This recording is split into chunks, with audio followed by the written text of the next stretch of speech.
Добродојавте во новото издание на Терапија Дискусија. На почетокот да дознаеме што се случуваше изминатите 5 дена во серијата. Милена на сесиите кај доктор Терзиев прилично експлицитно ја објасни својата авантура со професионалниот војник Владо, кој исто така е негов пациент. Во меѓувреме, таа ја завршила својата врска со долгогодишниот партнер и призна пред нејзиниот 30-ти роден ден дека цел живот се мрази самата себе.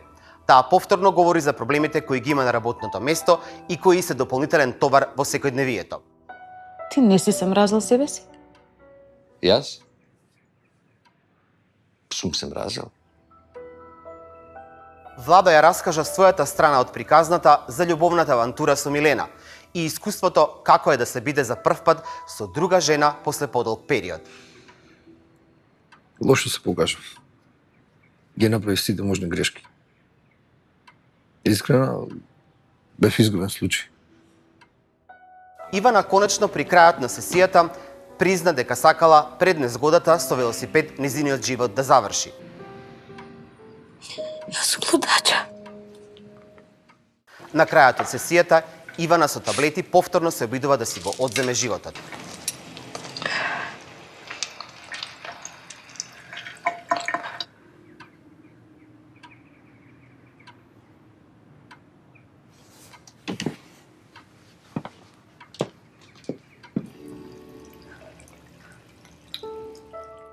На сесијата кај доктор Вера, доктор Терзиев чувствува грижа на совест што во неговиот тоалет оставил таблети по кои посегнала тинеџерката Ивана. Во текот на разговорот дознаваме повеќе детали за причините поради кои тој и Вера не биле во комуникација една деценија. Кога доктор Ивановски и доктор Марковски рекоа дека местото на директор на институтот ми е загарантирано. Загарантирано. Сите други се согласија. Сите други. Само ти не. Сите. Освен ти. Кај брачната двојка Зана и Гент дознаваме дека Зана била во првиот брак кога го запознала Гент и дека се на почетокот било совршено. Според Зана, Гент воопшто не е амбициозен. Ти си лузер, тешка лузерчина. Да. А Гент ја обвинува дека таа се грижи само за својата кариера и напредок и затоа не сакала да имаат воопшто второ дете.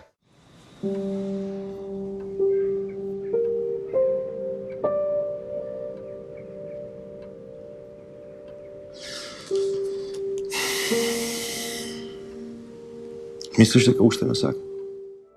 Во веќе популарната телевизиска серија на Терапија, Зана и Милена се жени со активни кариери и бурни домашни проблеми.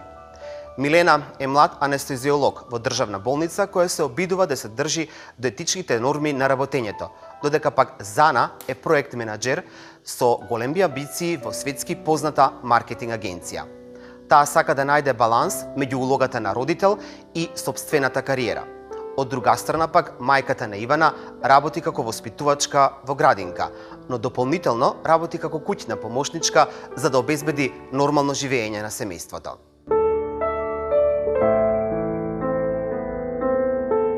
Ја започнуваме денешната тема во На терапија дискусија. Во серијата имаме два женски карактери, тоа се Милена и Зана. А поврзаноста меѓу денешните две гостинки се нивните исклучителни кариери. Ви ги представувам, тоа се Татјана Стојановска Иванова, универзитетски професор, Филозофскиот факултет од Скопје при Универзитетот во Свети Кирил и Методи. Татјана, добродојдовте во емисијата. Добре најдов. И Зорица Црнушев, поранашно телевизиско лице и PR маркетинг менеджер. Така? Така е. Може така. Добродојде, Зорица, за тебе. Добре најдов. Фала на поканата. Започнуваме со тоа како вие ги преципирате овие карактери во серијата. Ќе започнеме со вас, Татјана, во однос на тоа како овие женски карактери на Милена и Зана ги имате вие од вас аспект проследено на карактерите во серијата. Еклатантен пример за македонска жена, тинејџерка, кога зборуваме за двата лика, Така. нели? Кои што се одветствуваат нова совремие кое што ние го живееме. А меѓутоа пред да се осврнам токму на карактерите, би сакала да кажам дека ова е една од ретките серии која што се одветствува на сите оние проблеми, социолошки феномени кои што ние со години ги боледуваме, ги битисуваме, а не ги ставаме на површина. Некако сите оние проблеми кои што ни се проткриваат, знаете, ги ставаме под тепих и јас се плашам дека еден ден така ни букне. Токму во контекст на тоа и самата серија и ликовите кои што се проткриваат низ серијата се еклатантен пример за македонски ликови. Почнувајќи од Милена, која што е тинејџерка, со сите оние специфики на адолесцентот или на тинејџерскиот период. Во смисла бунтовништво, агресивност, која што се јавува. На Ивана, се извинувам. На Ивана, јас тинејџерката. Да, тинејџерката. Значи, буквално карактеристика која што ја отсликува незе. Од друга страна, Милена зборуваме за анестезиологот, која што е исто така еден склоп на современа жена, едуцирана,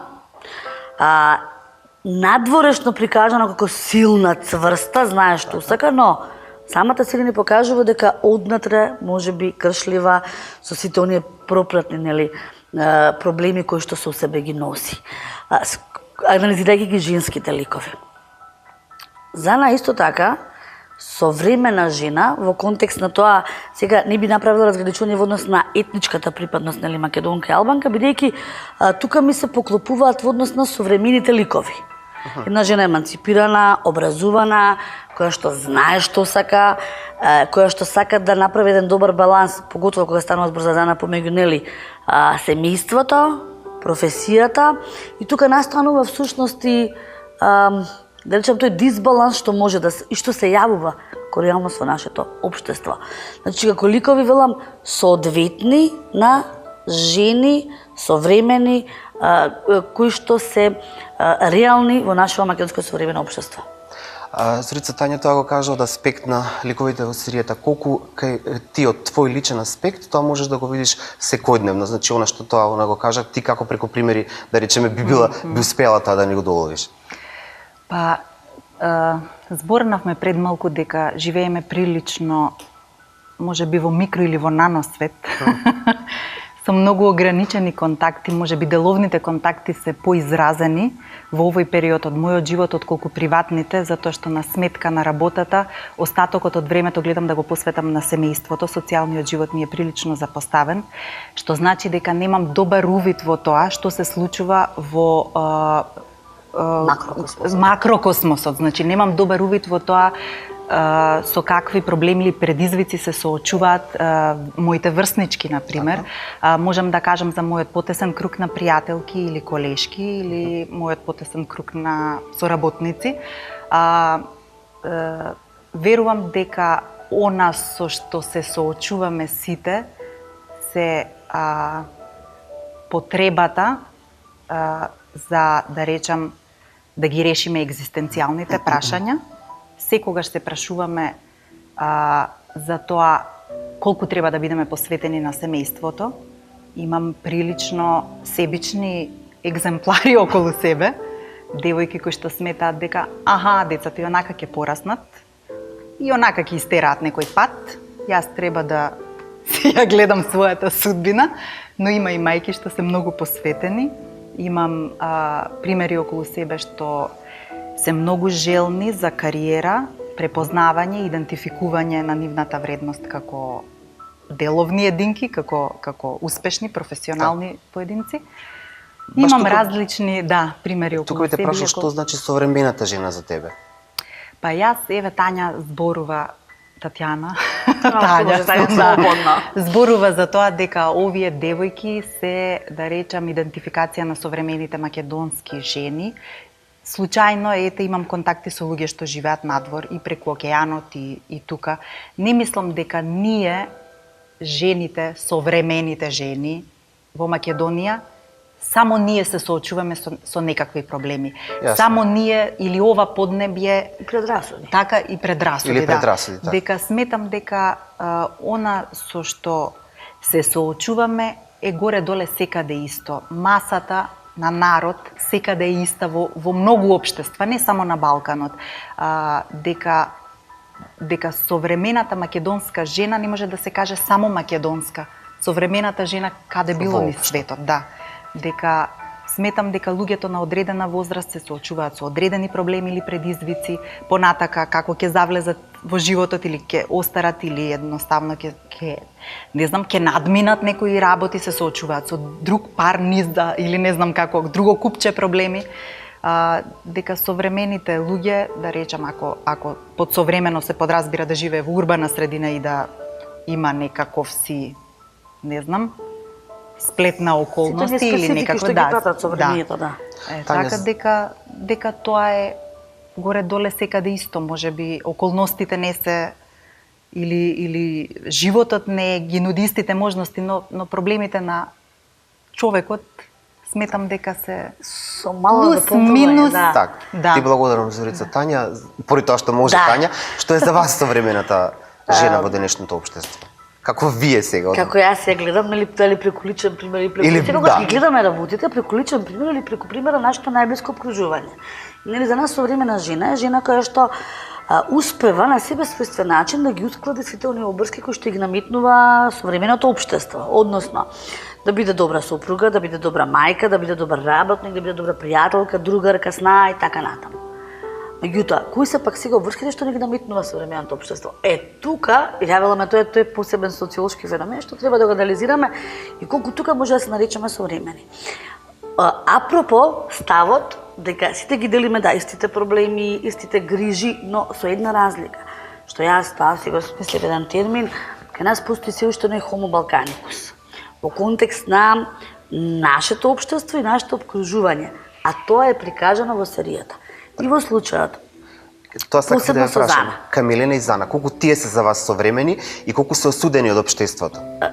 Се современи затоа што преку ликовите што ги гледаме, значи се успешни на работа, иако гледаме со што пак се соочуваат и на своето работно место. Но кога гледаме примерот на Зана, која што треба да одлучи за дали да го роди детето, Така. конкретно, или да се одлучи за да не го роди, значи на прекин, тука испливаат на површина други проблеми. И сега тука велиме, дали сме сега современи? Од една страна, значи, се соочувате со законски проблеми, за да мислам за прекинување на бременност и така натаму.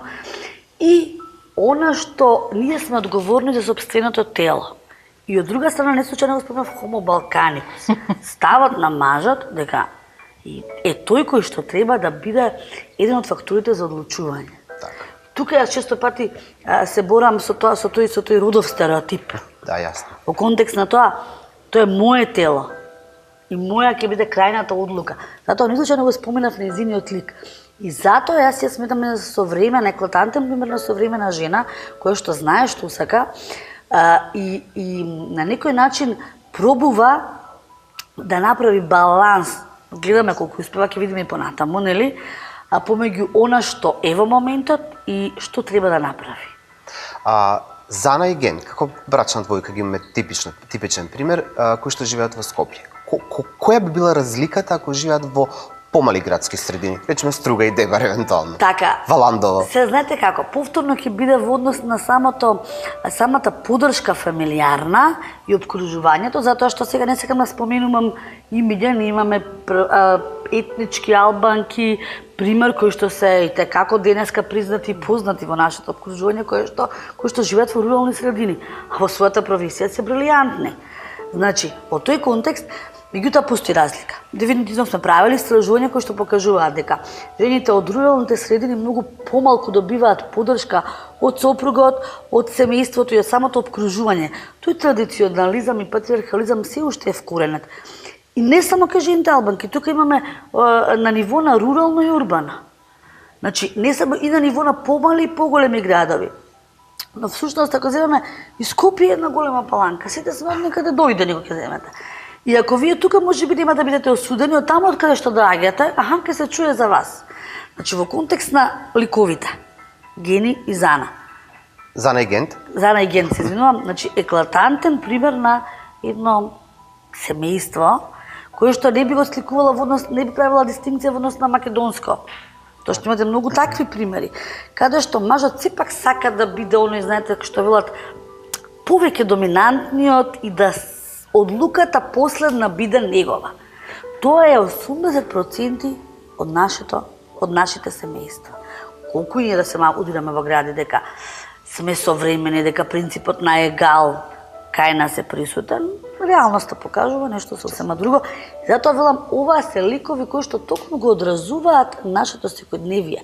И ако сакаме ние да ги надминеме тие предрасуди и стереотипи кои што постојат и во однос на родова сензибилност, и во однос на етничка сензибилност, другиот, ајде да го наричаме, поинаквиот од нас, а ние мора отворено да зборуваме и токму преку вакви и серии, и дебати, постепено на микрониво, на што ја кажа, да ги нано микрониво, да се надминуваат. Само така ќе се промени јавната перцепција.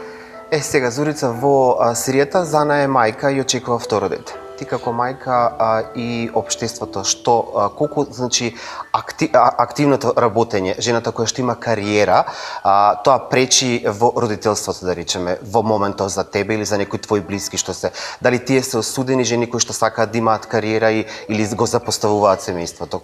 Конкретно, со пример твој, личен и претпоставувам некој близок твој. Просто не знам од каде да почнам. Дали од тоа со кое што битките што јас ги бијам внатре во себе заради тоа, поддршката што ја добивам од околината, најблиската околина, значи мајка ми, сопругот, сестра ми, пријателките, колегите, или од тоа каков е мојот идентитет или какво е моето, да речам, интерпретација на работното место. Во секој случај, она со што секојдневно се борам е грижа на совест дали сум доволно со децата. Но јас не би ја обвинила работата затоа што 8-часовното работно време е нешто што е воспоставено во многу земји од светот и нема потреба да генерирам негативни чувства кон мојата работа затоа што ми го зима времето од децата, меѓу другото овозможува да растам професионално и да генерирам знаења и вештини кои што ќе ми овозможат да им обезбедам на децата искуства, знаења, да им платам курсеви, да ги образувам и така натаму. Од друга страна, јас сум човек што сака да даде и приватно и професионално. Сакам да се надоградувам, никогаш не мислам дека нешто комплетно и крајно сум абсолвирала, во таа смисла сум амбициозна да знам и да сакам повеќе. Меѓу другото, имам уште многу да зборам на оваа тема, но сакам да кажам дека децата никогаш ништо не одземаат, туку само додаваат на вредност. На мајката, на семејството, не сплотуваат, не учат како повеќе да се разбираме, не учат на толеранција, на хармонија и во таа смисла мене децата ми помогнаа да сватам дека ја сакам работата, дека сакам да се дадам и таму за да им вратам на нив, дека сакам да им покажам како е да си професионалец, за да учат од мојот пример, дека секогаш треба да се посветиш на нешто што го сакаш, за да добиеш повратно. Не велам на секогаш, не мислам на финансиски реципроцитет, колку на едноставно додавање на вредност на она што веќе сте. Во таа смисла професијата ми помогна да ги градам децата да бидат вредни, посветени, детерминирани, а тие ми помагаат да ја сакам професијата и да им давам најдобар пример од себе. Ако тоа некако веќе може да се Не, ова е само, да се само свати. малку еклатантен пример за модел за идентификација и имитација. Родител, во истинска смисла на зборот, кој што жена, мајка, одличен професионалец, Така. не ова комплимент, ова е реално, кој што треба да биде пример за децата своји во контекст на модел за идентификација и имитација. И во контекст на ова на серијата, затоа што тие сите ликови се модели за идентификација на младите генерации, кои што треба да бидат позитивни модели, од кои што младите генерации ќе учат и во контекст на тинејџерката Ивана. Значи, сите ние учиме од некого. Многу е битно од кого учиме. Затоа и јас несомнено ја споменав серијата. Како одлична можност да сватиме дека на секој некогаш му е потребна помош. Секој е лекар, доктор на својот занает. И не треба да се страмиме ако побараме стручна помош. Така.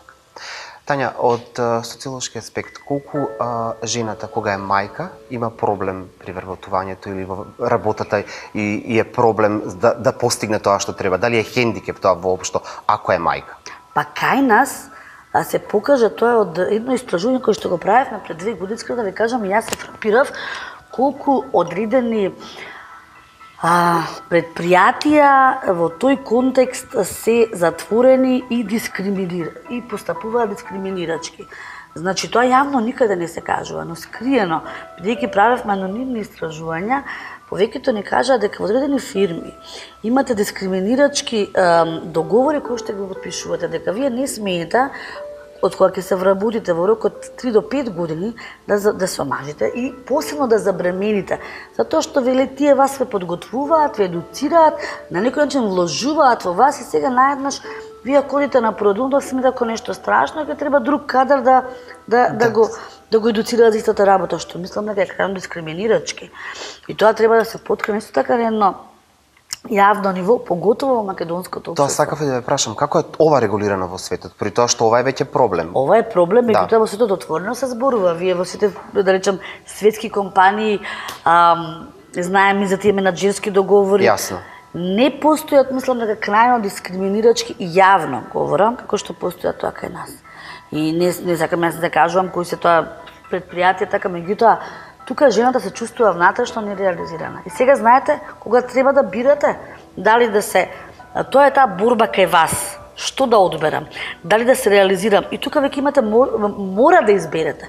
Дали да се реализирам како добар работник во однос на сопствената професија, бидејќи сум се едуцирала, затоа сакам да дадам придонес, да бидам среќна, или да се реализирам како мајка, па потоа, нели, кога изгледам децата, да се реализирам во однос на кариерата.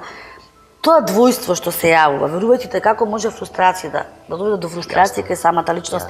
И во никој случај да не биде среќна, а среќата знаеме која категорија е, дека ако сте среќни, исполнети, секој може да реализирате на многу полесен начин и да бидете истовремено добра и сопруга, и мајка, и работник. Враќајќи се на серијата, токму Зана го има тој проблем. Како Гент би можел нејзе да ја помогне за тоа да се чувствува посреќна и покорисна, а сепак да биде задоволена и како мајка, како домакинка, значи, како сопруга и да биде успешен професионалец? Прво да ја разбере и да ја изслуша. Ние во серијата гледаме дека тој буквално кога не сака да ја изслуша, не сака да ја поразговара, односно дискусијата е еднонасочна. Немаат време и тоа е дел од, ајде сега ако се префрлиме на реалноста и на некои од причините во современиот брак за развод, на прекин на бракот. Значи еднодимензионално јас ти зборувам, но ти не ме слушаш или немање време. Не сум присутен во собата. И стоиш цврсто на тој став. Се е компромис. Но компромисот треба да биде компромис од двете страни. А во случајот, мислам дека Зана она што бара, затоа и е незината, она се гледа преку незината разговор со психијатарот, дека има потреба да биде ислушана, барем како социолог, нели, кој што го проучува бракот, сметам дека таа бара да биде ислушана. Так. Да се на некој начин почитува незиниот став и да се најде заедничко решение. Многу полесно него неговиот, дури како вели во самата серија, чисто пати избувнува, испливува еден вид на можеби вербална агресија кон незе, кој станува збор за одлуките кои што треба да ги донесе. Дали имате пример конкретно, ако треба да одбере жената маж или дете, спомнавте развод, зашто се одлучува? Преку во најголемиот процент се одлучува да сопствените желби ги испотисна и знаете се одлучува за сепак за да биде во семејството, да го роди тоа дете, ева конкретно низ примерот во серијата. Многу мал процент одлучува да додат до крај, значи да, јас сум решена, по цена на прекин на бракот, по цена на да си реализирам оно што јас го сакам. Значи по цена на сопствената среќа. Кај нас во најголемиот број случаи, говорам, сегаш се гледа таа колективна среќа, во смисла колективните тие вредности за кои што не дека се лоши, меѓутоа индивидуално, поготово кога станува збор за жената, значи таа е таа која што ја прави најчесто отстапката. Иако велам современата жена веќе имате исчекор напред и оди до крај. ама се уште има примеси на Беше традиција. да кажам, Зорица. не можеме да избегаме ние од тоа. Зорица, ако ти би го ословила својот сопруг тренда, значи кариера или дете, што мислиш како би одлучил тој и што е успешноста на вашиот брак? Мојот сопруг би одлучил секогаш дете. Значи, ако е прашањето дали да родам уште едно, трето дете, или да се посветам на кариерата, мојот сопруг би рекол трето дете. Ти имаш бенефит паричен. Но сепак, живеете во успешен брак. Како во ово денешно време тоа успевате да го изменаџирате буквално? Многу едноставно. Ние сме само нормални. Добре. Ете, тоа е тоа. Значи, јас и мојот сопруг сме ден и ноќ, комплетно различни. Од комплетно различни позадини или бекграунд доаѓаме, различни семејства. Јас сум растена без татко, тој е растен со двајца родители, мојот татко почина кога бев мала. Имам сериозен импакт од таа загуба. Како да кажем, да не навлагам во детали, во секој случај сме различни. Тој сака ноќен живот, социјално е многу интегриран.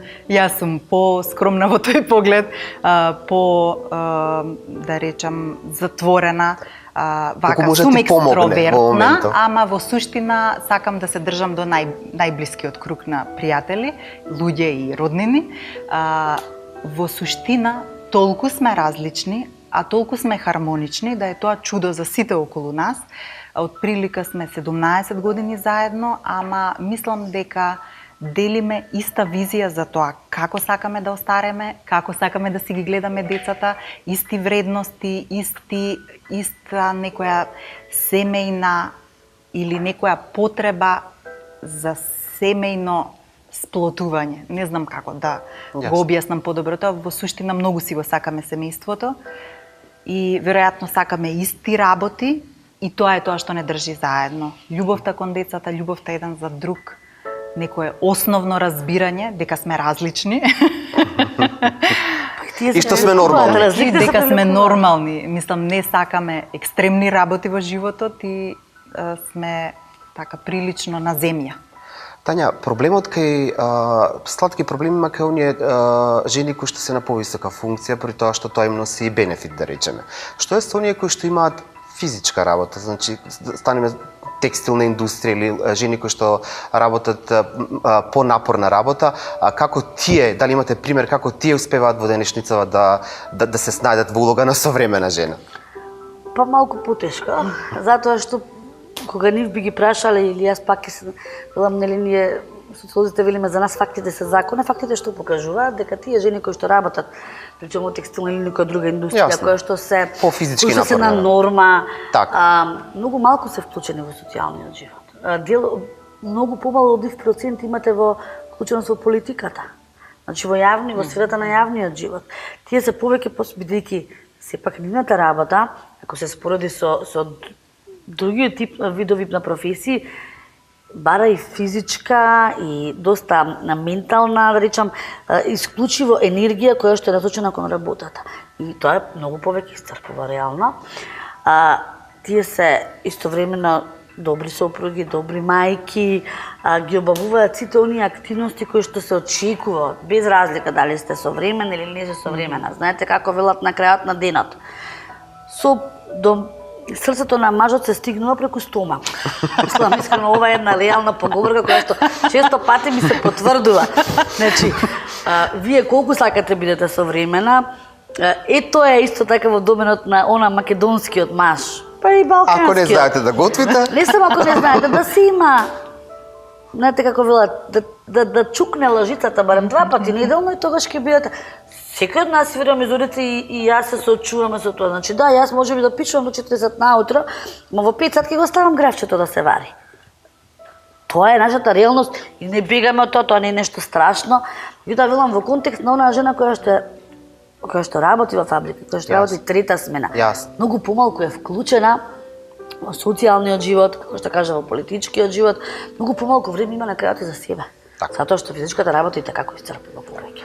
Што општеството прави за нив воопшто, во моментот, во денешно време, за да им помогне да го пребродат тоа, при тоа што рековти трета смена, поисцрпувачки се, дали... Па треба да има некои бенефити, меѓутоа за жал кај нас нема. Во смисла, одреден процент, поголем време за одмор или не знам некои други работи кои што треба, кои што да речеме ги прават современите општества. Исто така во тој контекст некои други бенефити. Имам пример кој што имам видено дека има 2 часа одмор. Значи ако е физички работа, па ако работи да се враќаат. Тоа станува на пример во Шведска, знаете дека тие вежбаат. Да речеме ќе работат на машина, потоа имаат вежби, па соодветен напиток земаат кој што дополнително им дава енергија, квалитетна здрава храна. Сака нас прво и основно во однос на платената функција на тие жени е многу различна. Имате минимална плата. Сега рачунате кој е кај нив мотивот за да се вклучат во едно современо општество, за да се дадат себе си максимум во јавната сфера, колку е мал. Затоа што она што го работат и за тоа добиваат некој си минимум финансии. Нормално е ќе немаат кај себе мотив повисок за да се вклучат во политички, јавен и така натаму живот. Зорица, да привршуваме со разговорот, најдобро би било да ни кажеш сега од сето она што го зборувавме во оваа на терапија дискусија, кој би бил заклучокот и евентуално пораката до секој кој што сака да биде современа жена, знаеме, еве зборувавме што значи тоа современа жена, а во исто време и да биде сопруга и мајка. И како тоа, што би им препорачала едноставно? Преку твојот пример или преку примерот од твоите најблиски? Па, од една страна вака може би многу банално звучи, ама се во свое време. Човек не може секогаш да ја свати тежината на обврските што ве очекуваат на работа. Може би човек на 23 или 25 години не може да биде толку одговорен, професионален, посветен, детерминиран како човек на 38 или 45 години, затоа што сваќате колку работата ви носи во животот, како што кажав, не само финансиска добивка, туку и ви носи многу знаење и вештини кои што ве прават бестрашен. Значи можете да, како да кажам, да ја понудите својата креативност, оперативност или било што имате како вештина и знаење на било кој да екзистирате. Тоа што не сте го можеле пред 20 години. Ете така, тоа што не сте го можеле пред 20. Од друга страна, сметам дека жената не може да ги бие сите битки во ист момент. Значи, кога се децата мали, јас гледам еден тон мои пријателки и колешки кои што се соочуваат со маката и фрустрацијата, зошто не можат да одат на вежбање, зошто не можат да одат на аеробик, зошто не можат секој викенд на водно, зошто не можат на маникир и педикир секогаш кога ќе посакаат, зошто едноставно се нема време.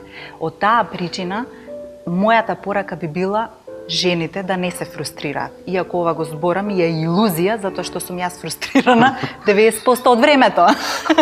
Затоа што се сакам да имам зготвено, сакам да одам на педикир и маникир, сакам да имам фризура, сакам креветите да ми се наместени, сакам садовите да ми се измени, да имам ручек дома и да сум безпрекорна на работа.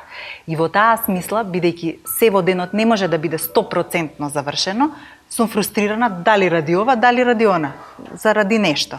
Во секој случај, сваќам дека кога се децата мали, еве сега моите малку подпораснаа, па имам малку повеќе физичко време нели за себе, дека човек и ќе прочита книга и ќе достигне до таму до каде што сака да оди, професионално или приватно, и ќе купи кола и ќе достигне некоја позиција на работа и само се во свое време.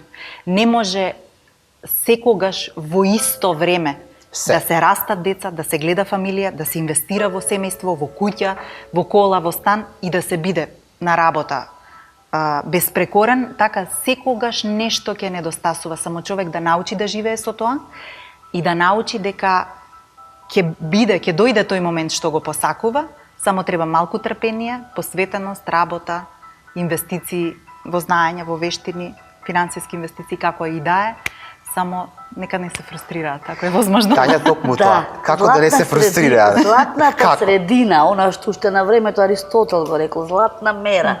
Тоа е тоа, ништо што е претерано не носи добробит. Не треба премногу да се истрашуваме, бидејќи ако што велите вие, ако се фрустрираме дека се наеднаш не можеме да направиме, точно и да постигнеме. Ќе се случи фрустрација и ќе бидеме несреќни. Поентата е и на современата жена да биде првенствено среќна. Јас кажам кон таа е моја девиза, дека си што се сака се може, меѓутоа ако добро се распредели. Тоа е таа златна мерила средина кон која што треба секоја од нас да се стреми. И во контекст на тоа јас би завршила дека сепак потребни се вакви серии кои што ќе ги изнедрат проблемите и потоа ќе се најдат решенија за тие проблеми. Јас се надевам дека уживавте на терапија дискусија, исто како што и јас уживав во дискусијата која што отворивме денеска и ви благодарам многу за учеството во емисијата. Задоволството беше обострано. Така е. Темата која што беше во на терапија дискусија, современата жена во општеството, можете да ја продолжите на социјалните мрежи. Ние повторно се гледаме точно за една недела во новото издание, а еве што ќе имате можност да гледате утре вечер во серијата на терапија. До следниот пат, до гледање. Седевме на лежалката закачена над срешите во дворот. Тој на едната, јас на другата страна. И се сеќам дека почнав да му зборам ЗКВ, само тоа слушав тогаш. И почнав да пеам на цел глас. Овој круг сам смислио, овој круг сам створио. И Дејан почна да пее, мислам пеевме, се деревме двајцата. И тогаш прв пат видов како изгледа маж кој што е возбуден. Дали некојаш си помислила дека Дејан те искористи? Не ме искористи. Ти реков дека јас го заведов.